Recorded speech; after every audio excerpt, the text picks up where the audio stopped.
ابھی رمضان المبارک کا مہینہ آیا، دیکھیے مسجدیں کس انداز میں آباد ہو گئی، لوگوں کی نیکیوں کا معاملہ کیسا تھا، لیکن رمضان المبارک کا مہینہ چلا گیا اور پھر مسلمانوں کی پھر وہی رویش آ گئی، مسلمان پھر وہی بے ڈھنگی چال پر آ گئے۔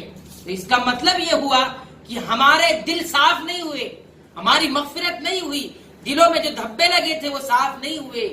یہ انسان خود اندازہ لگا لے گا اپنے بارے میں۔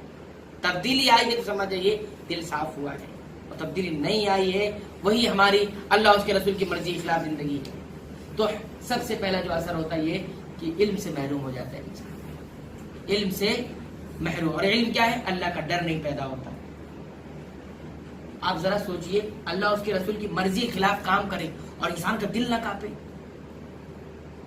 اللہ اس کے رسول کی مرضی کے خلاف کام ہو، جانتا ہے کہ یہ اللہ کے رسول کی سنت نہیں ہے، یہ اللہ کا رسول کا طریقہ نہیں ہے، یہ اللہ کا فرمان نہیں ہے، پھر بھی دل کانپے نہیں، اپنے مفاد کے لیے انسان اس کو کرتا جائے۔ یاد رکھیے آپ علم سے محروم ہو چکے ہیں، آپ کے پاس علم نہیں ہے، ورنہ دروس، جلسے، اجلاس، یہ ساری بہت چیزیں ہو رہی ہیں، نصیحتوں کی محفلیں بہت لگ رہی ہیں۔ تو علم سے ہم محروم ہو گئے، اس کا وجہ یہ ہے کہ ہمارا دل جو ہے سیاہ نقطہ بڑھتا جا رہا ہے۔ اس لیے سب سے پہلا نقصان حرمان العلم، علم کا نقصان ہوتا ہے۔ اور ایک جگہ اللہ رب العالمین نے تو یہ بھی فرمایا واتقوا اللہ ویعلمکم اللہ، اللہ کی مرضی پہ چلو گے اللہ تمہیں سکھا دے گا، تمہیں علم دے دے گا۔ اللہ کی مرضی پہ نہیں چلو گے علم لے لیا جائے گا۔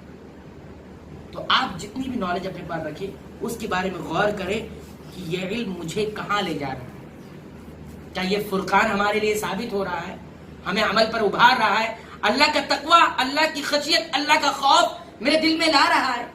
اس لیے اللہ کے نبی صلی اللہ علیہ وسلم نماز کے بعد ایک دعا مانگتے تھے، وہ کیا دعا ہے؟ اللہم انی اسألک علما نافعا ورزقا طیبا وعملا متقبلا۔ اے اللہ میں تجھ سے سوال کر رہا ہوں۔ کب سوال کون کر رہا ہے؟ خود اللہ کا محبوب ہے، جو جس کے اگلے پچھلے گناہ جو اللہ کی نگاہ میں تھے وہ سب معاف ہے۔ ویسے انبیاء تو معصوم ہوتے ہیں، لیکن کچھ گناہ، کچھ انبیاء کے کام ہوتے ہیں جو انسانوں کی نگاہ میں نیکی کہلاتے ہیں، اللہ کی نگاہ میں وہ معصیت کہلاتے ہیں۔ اگلے پچھلے سب معاف ہے، لیکن سوال کیا یہ کیا جا رہا ہے؟ اللہم انی اسألک، اللہ میں تجھ سے مانگتا ہوں، کیا مانگتا ہوں؟ علما، ایک ایسا علم مانگتا ہوں نافعا، جو نفع بخش ہو۔ اب ہم اور آپ فیصلہ کر لیں کہ ہمارا علم ہمارے حق میں نفع بخش ہے یا نہیں۔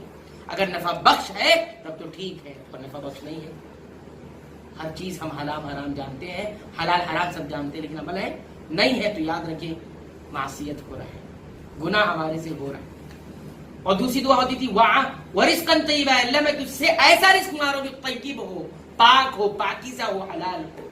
یہ دعا اللہ کے نبی مانگتے تھے۔ اور تیسری دعا وعملا متقبلا، اور ایسا عمل مانگتا ہوں جو قبول ہونے والا ہو، جو قبول ہو جائے۔ ہم تو نیکیاں بہت کر رہے ہیں، لگتا تو ایسا ہے کہ ہم نیکیاں بہت کر رہے ہیں، لیکن کیا ہماری نیکیاں قبول ہو رہی ہیں؟ نیتوں کی آزمائش، نیتوں کی آزمائش، ایک نیت میں گڑبڑی آ گئی، یاد رکھے پورا عمل ضائع ہو جائے گا۔ 70 سال تک سجدے میں پڑے رہے، ایک نیت میں خرابی آ گئی، وہ 70 سال تک